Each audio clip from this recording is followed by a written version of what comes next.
Hi, I'm Marissa and I conducted a chi-square test of independence to see if students' views of defunding the police were related to whether they had friends or family in law enforcement.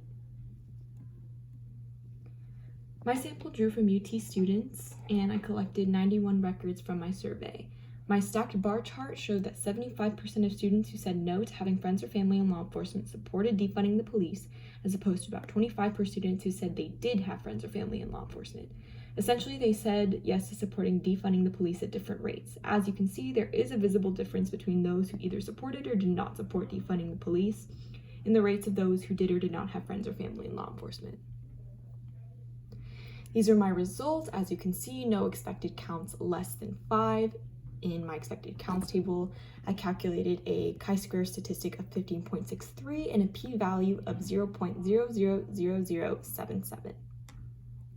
I also calculated a chi-square critical value of 3.84. And so because the p-value is less than 0.05, our alpha value, and the chi-square statistic is greater than the critical value, we reject the null hypothesis in which the variables are not related and determine that the alternate hypothesis in which they are related is true.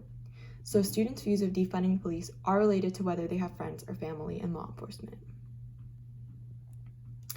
Because my results were statistically significant, I think they could benefit policymakers, especially in creating legislation. It gives them an idea of where students with the post-secondary education stand politically, and they could find ways to better appeal to that demographic. It could also benefit historians or just those doing census work. There could have been some bias in my sample because chi-square tests are very sensitive to sample size, so anyone interpreting these results might generalize the entire demographic based on the sample alone, plus it's hard to replicate results outside of UT sample size.